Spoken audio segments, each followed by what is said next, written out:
Abel, Destiny. Good to have you around.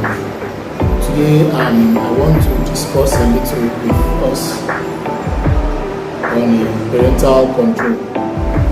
I want to discuss a little with us on parental control.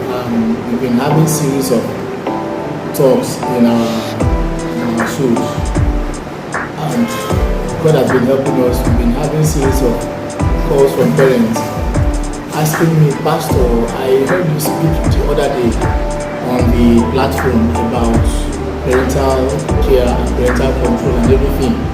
I want you to help me build up my son's ability, this and that. And of course, I am a teacher, and my responsibility is just to build children, young adults, and the youth. And God has been helping us over the years. Been able to achieve this, and I'm just not doing this because I am a trained teacher, but I am doing this because I am passionate about building lives, changing lives, and also giving impact to the upcoming generation. And as such, God has been blessing us with everything we need to make this possible.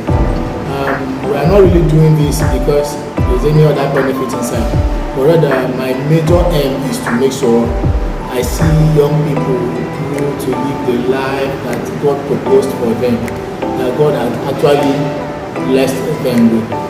My major aim is to make sure young people grow, fulfilling their potentials, not just growing without anything. The world of today, young men and young women are actually falling apart. A whole lot of things are happening in the society we're living today. You see a child who just grow once they leave their parents, even while they're in their parents' home. You see them misbehaving, doing things anyhow. Now the question is this actually the purpose why God created these young people? No, that's not why God created them. God created them to make impact in their society. God created them to make impact in their sphere.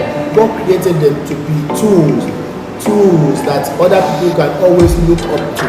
God created them to be men of valor. God created them to be men and women of honor. But today, the reverse is the case. You see young men, they no longer live in honor. They no longer live as men of valor and women of valor. Why? Because they've allowed the things of earth, of this world, to destroy what God blessed them with. They've allowed the things of the world to enter into them and then destroy the handwork of God in their life. And this is so disheartening. This is so bad to a point that every young child that is just given birth to grows with this mindset that they can do and undo anything they want to do, which is very wrong. Look at this. Go to the street in the city of Port Harcourt, in the city of Lagos, every other city that you may think of. Go to the street and you discover that the people causing nuisance to the society are actually the young people. Why are they causing nuisance to the society? Does it mean that they didn't get the actual training they were supposed to get from home, or what? Is it from the school? Is it among their friends? Or what is really causing this?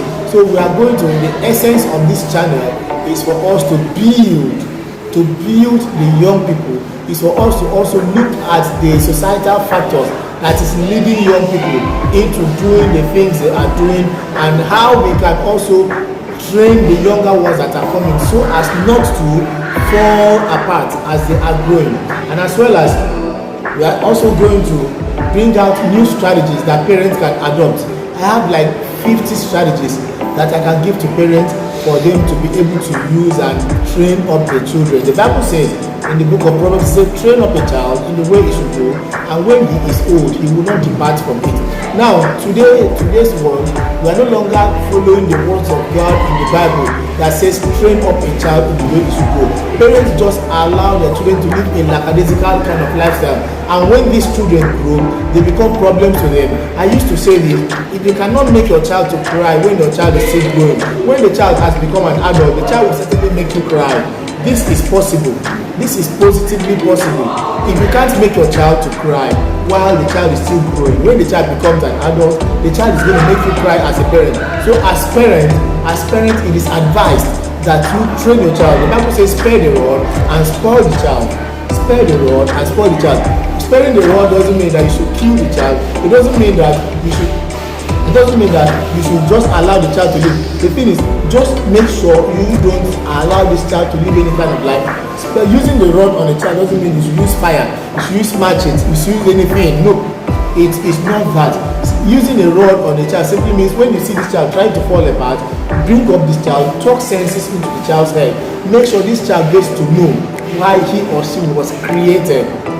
Make sure this child gets to know why he or she was created. Don't just leave them like that. A child will start developing negative attitude from when they are growing. And you say, leave my child, she's still very young.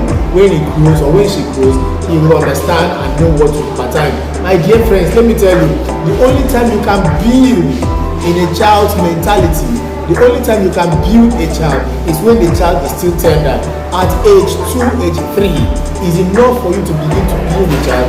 It's enough for you to begin to key in good things. It's enough for you to begin to speak positive things into the child's brain so that the child will grow with it. That developmental stage, once the child grows with that positivity, it begins to speak in the life of the child. But the moment you leave that child at that developmental age and you feel it's still a little child, when the child grows, the child will know. My friends, I tell you what, this child will grow living that negative life with impacting the life of that child, and then the child will become a nuisance to the society, and the society at large will be very bad. It will not be productive for the child. So it is best for we parents to always make sure we do the right thing at the right time. In our series to come, we are going to unfold what I have for all of us, each of them one after the other. For today was just an introductory part of this series, and in this series I just wanted to tell us what I have for you, the packages we have for you. In the next series we are going to start fully with the introduction, and then we are going to go in depth into the things we are supposed to do by time as parents. So I want you to stay tuned. If you have not subscribed to this channel, please do well to subscribe to our channel, do well to like, share the channel to your friends and families, and do well to make sure you invite your friends to come and join this channel, because we have good packages for you. By the grace of God, we'll be inviting our speakers to join us, different speakers to join us and teach us as well. Thank you.